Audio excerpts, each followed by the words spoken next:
Murktide, DRC, Expressive Iteration, Renin 6, Triomes, all 10, Grief, Fury, Subtlety, Solitude, Violent Outburst, Force Negation, Dwarven Mine / Creativity, mainly this one, Ring, Bowmasters, Yawgmoth, Tron, let's see, Colossus Hammer, Crashing, Footfalls, Living End.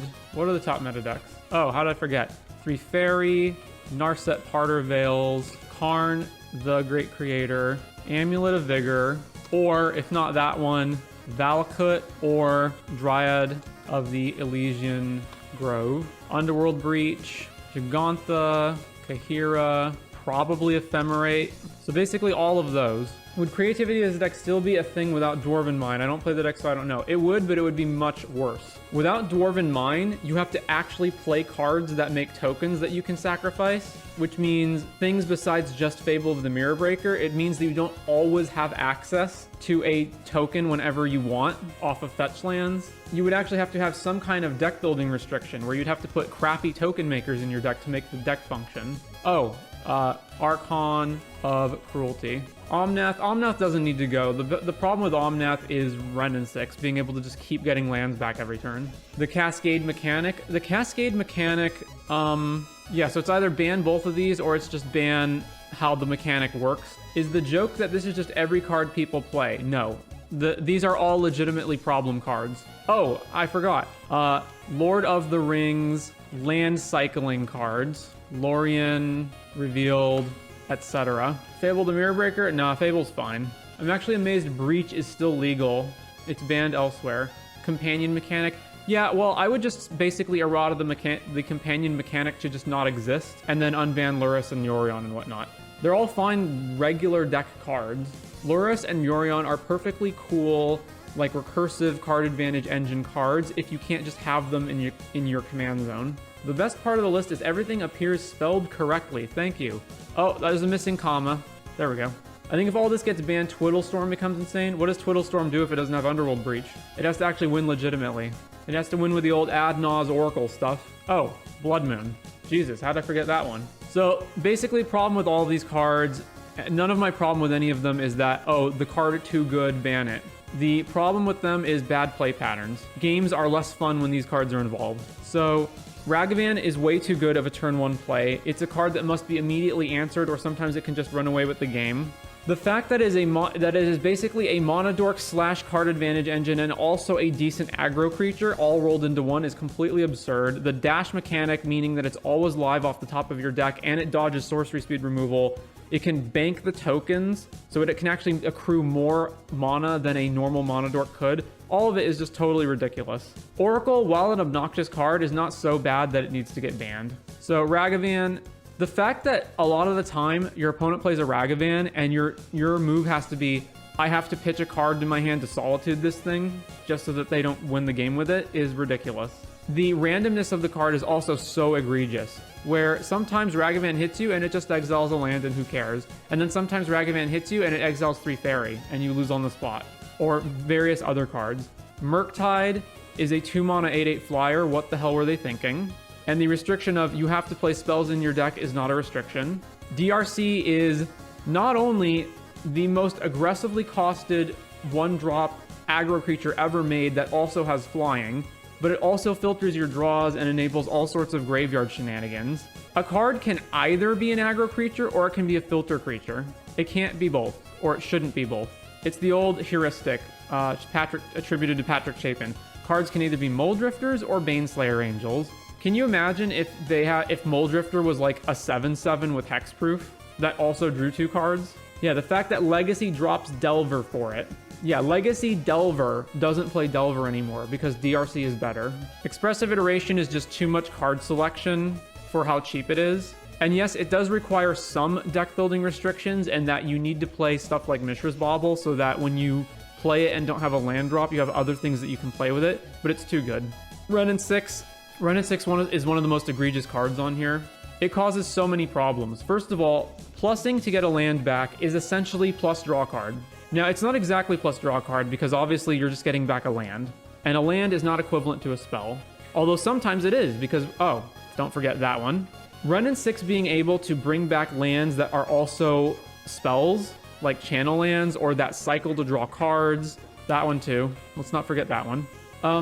It is just a 2-mana card advantage engine. Totally insane for how cheap it is. You can't even bolt it before it ticks up. It also causes an issue where X1 creatures become terrible if it's good enough, because now suddenly any creature that has 1 toughness can just be pinged down for basically free. And then it also causes gigantic deck building problems where you can have decks that play fewer lands than they otherwise should have to play because you have Renin 6 in the deck. That's one of the problems with the 5-color Omnath piles, is that these decks realistically should, for how many expensive cards they have in their deck between Omnath, Fury, Solitude, etc., should really need to play somewhere around like 25 to 26 lands in their land base. But because Renin 6 enables you to just keep getting lands back, they can play 23 or 22 lands.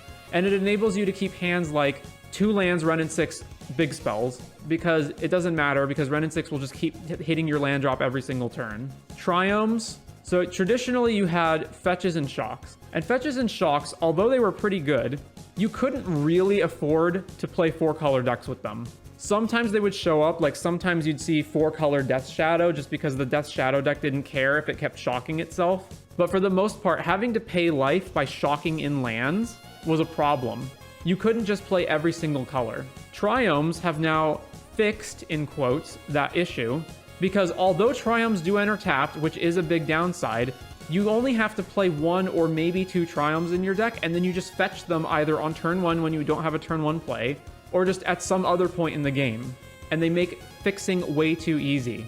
Leyline Binding would not be nearly as good if Triomes didn't exist. Imagine, it's the difference between turn 1 fetch a Triumph, turn 2 fetch the other Triumph or the Shockland that's in the other 2 colors, tapped, and play Leyline Binding, versus fetch a Shockland and then next turn fetch and have to shock in the Shockland in order to pay for Binding.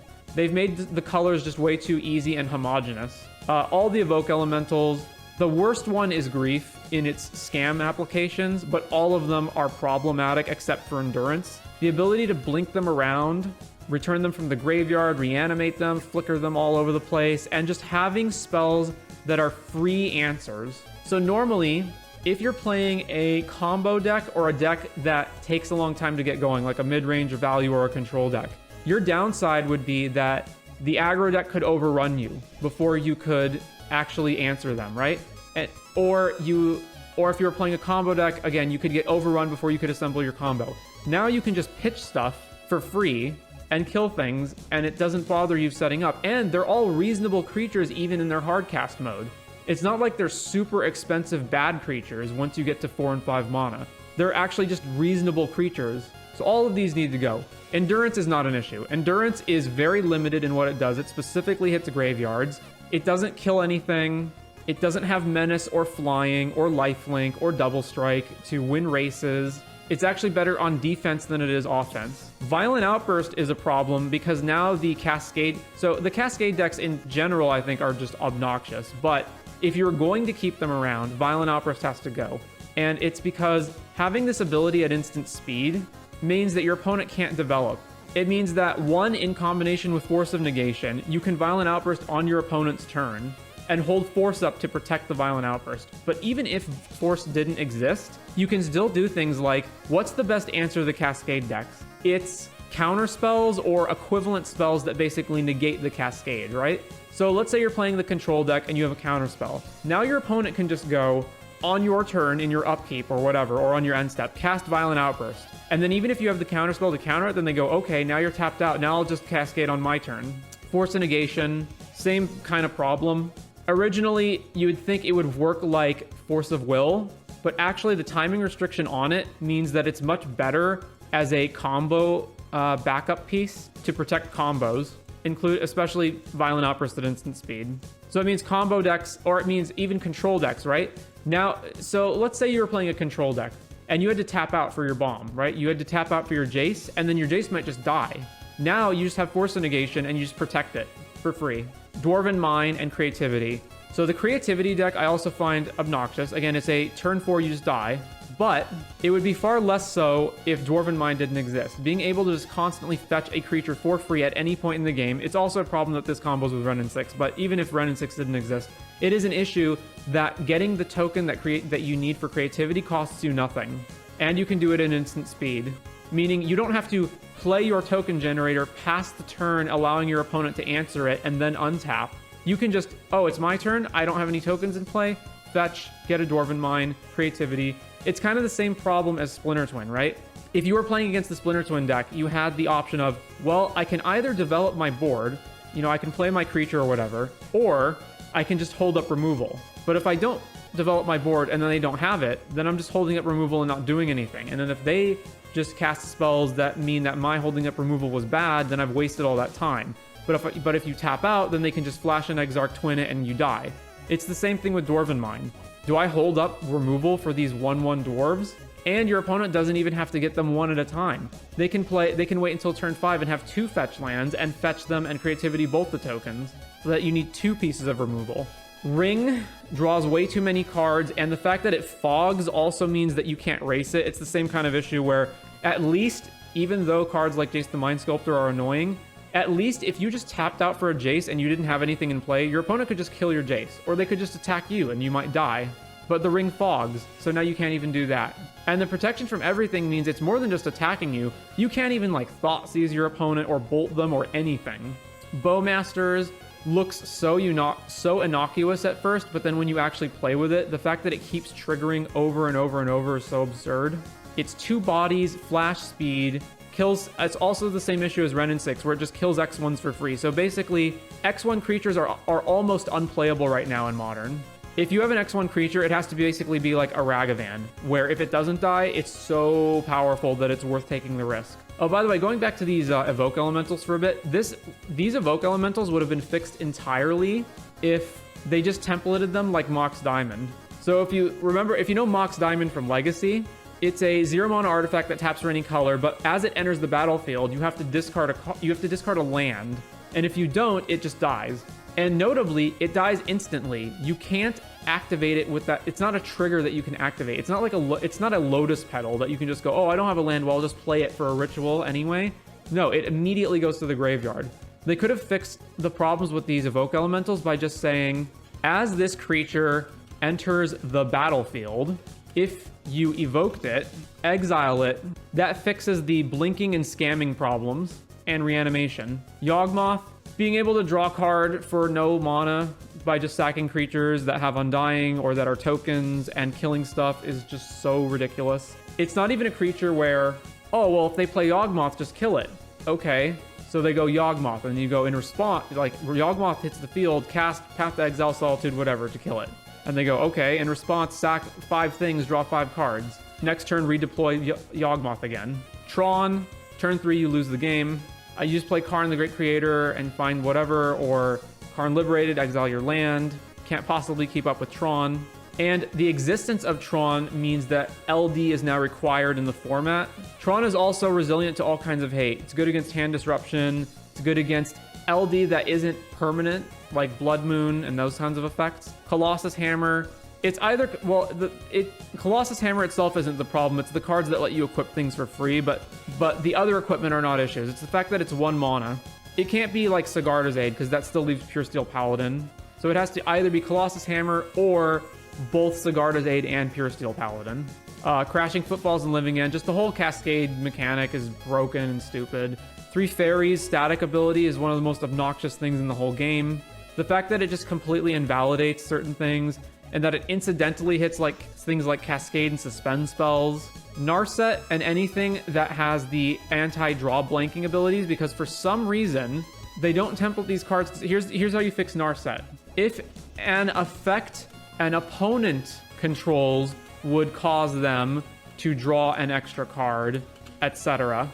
Not if they would draw an extra card, period. Because when that's the templating, with the current templating, then you can combine it with stuff like Days Undoing and Gaia Reach Sanitarium, just draw lock your opponents. Karn the Great Creator, why is it able to get things out of exile? Why do you have a card that shuts off artifact abilities? They need to stop doing this too, where you have cards that say, all abilities don't work anymore. Can it say all abilities except mana abilities, please? Pithing Needle exempts mana abilities for a very important reason. Because they realized if you could just Pithing Needle your opponent's lands, that would be stupid. But if your opponents are making mana through mana rocks or artifact lands, then these work anyway.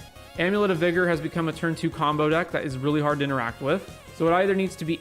And see, the Amulet deck, Amulet Titan existed before Dryad and before Valakut triggers could work with it. It could still be a deck. So you either need to ban Amulet or you need to ban Valakut / Dryad. And then your opponent has to actually kill you with the Primeval Titans. And then you can actually answer them in fair magic, like, oh, you drop Primeval Titan, well, I have my removal spell that kills it.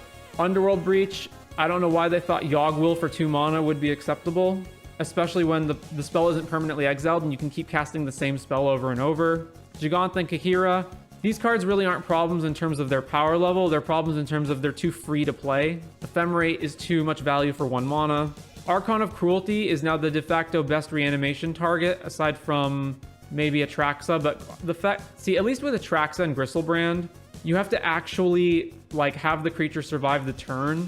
So there are situations, for example, where you go, like, reanimate Atraxa, get a bunch of cards, but you can't play them yet. You pass the turn, and your opponent goes, deal with Atraxa, kill you, right? Archon just says, no, I gain life, you sacrifice your creature, and also, please stop printing creatures with the Titan abilities. Can we please stop having both ETB and attack triggers? Can it just be it happens once and that's it? Like, seriously, if Archon didn't trigger every single time it attacked, it would still be good. Lauder land cycling cards, they're just too free.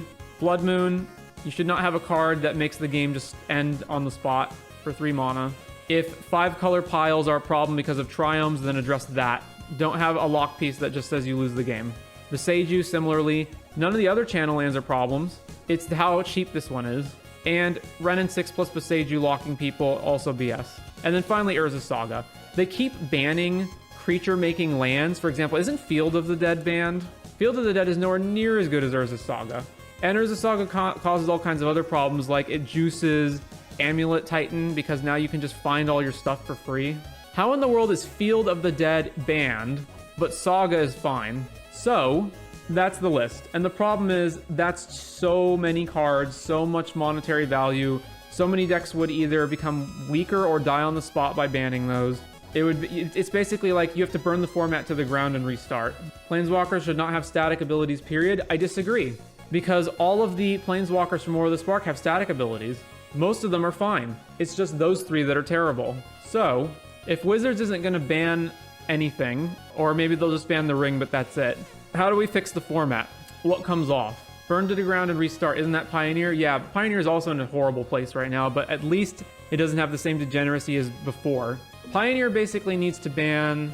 In order to fix Pioneer, you need to ban Karn, Fable the Mirror Breaker, Greasefang, or Parhelion, but probably just Greasefang. The Delve spells. What else? I think that's it. Alright, so... Artifact lands? Sure, why not? Force of Vigor exists now. Oh yeah, Force of Vigor should probably be banned too, but we're going backwards from here. Artifact lands, who cares? Yeah, sure, fine, whatever. Astrolabe, that needs to stay banned. You can't just have free mana in every color. That's like supercharged triomes. Birthing Pod, who cares? Oh no, they searched for a specific kind of creature on turn 3 or 4 and had to sack something. Blazing Shoal, I mean, Blazing Shoal will never lead to anything actually fun, but it does exactly one thing, and that's make Infect kill you on turn 2, and Infect can do that already. Bridge from Below is perfectly fine. It doesn't need to be banned. Chrome Mox, keep fast mana off the list. Keep fast mana out. Cloud Post, on the other hand, Cloud Post is actually slower than Tron. If Tron's fine, why isn't Cloud Post fine? Dark Depths. Dark Depths is pretty good. So if you're unbanning Dark Depths, you're basically saying you're printing legacy power level cards into Modern, essentially. Deathrite Shaman. If Ragavan's legal, why isn't this? Ragavan's better than Deathrite. Dig Through Time. Again, who cares? Murktide is a 2-mana 8/8 flyer that gets bigger. Why not Dig Through Time? Cloud Post gains life. Maybe that's why it's banned. Cloud Post gains life very badly. It does not gain anywhere near enough life to offset how slow it is. Dread Return. So Dread Return just enables like Oracle combos from the graveyard. So yeah, that can stay banned. Eye of Ugin. Yeah, sure, why not? Screw it. The format is so unbelievably fast right now. Why not give people turn 2 Thought-Knot Seers more consistently? Thought-Knot Seer is not even a good creature anymore. Funnily enough, if Deathrite was legal, Lurrus and Renin 6 wouldn't be nearly as bad. Exactly. Faithless Looting, again, I don't care anymore. I would have said at one point that's too good, but is Dredge even a good deck anymore? No, it's fine. Field of the Dead, yeah, that can come off. Who cares about this slow land? Gataxian Probe, that can stay banned. We shouldn't have spells that are free. Glimpse of Nature, yeah, sure, why not? Combo Elves, so be it. Golgari Grave Troll, don't care. We can have that back. Green Sun Zenith, sure, fine. That can come back. Hogak, that probably needs to stay banned. Hypergenesis, sure. Kark Clan, KCI. I don't think KCI should have even been banned in the first place. I think it was represented at high tables because really good players played it, not because the deck was inherently the best deck. Also, KCI was legal at a time when Mox Opal was legal and where Force of Vigor was not legal. KCI was banned for time issues like Sensei Stop. Actually, it wasn't. KCI was banned, according to them, because it caused a strange, unintuitive way that the rules interacted with how activating mana abilities works. Lurrus can be unbanned if Companion is eroded away. Mental Misstep, stay banned. Mental Misstep has the problem of, well, if you're running Mental Misstep, then I need to run Mental Misstep to counter your Mental Misstep, and it's basically a colorless spell and goes in everything. Mox Opal, stay banned. Keep that banned. Mycosynth Lattice. If Karn's gonna stay legal, then this can't be legal. Mystic Sanctuary. Honestly, what's the problem? Cryptic Command Loops that aren't even good anymore. Oko, that stays banned. Once Upon a Time, that stays banned. Ponder and Preordain, who cares? That's fine. Sure. Better blue cantrips. Punishing Fire, again, don't care. Maybe they make Ragavan worse. Rite of Flame, fine. Gift Storm hasn't been a deck in forever. Second Sunrise, yeah, it's fine. Perfectly fine. I don't care. That can come off. Seething Song, same deal as Rite of Flame, that's fine. Sensei's Top, that needs to stay banned just for time issues. Spirit Guide, keep fast mana banned. Skull Clamp's too good. Splinter Twin, I would have said no many times before. Now I think it's fine. If friggin' Ragavan, DRC, and Murktide are legal, Splinter Twin can be legal. If people have 0 mana Solitudes that they can play to exile. So remember, Splinter Twin existed at a time where the only answer to Deceiver Exarch that you played was basically Path to Exile or Abrupt Decay, were really the only commonly played instant speed removal spells in the format. Now we have Leyline Binding and Solitude. Also, Force of Vigor can destroy Splinter Twin. Summer Bloom, keep that banned. Tybalt's Trickery, keep that banned. Treasure Cruise, keep that banned. Jite, it's fine. If people can hammer kill you on turn 2, then Jite's perfectly fine. Uro, fine. Again, Uro's fine. Whatever. And then Yorion, same deal as Lurrus. If Companions are rotted away, we can unban it. But that's basically the modern ban list.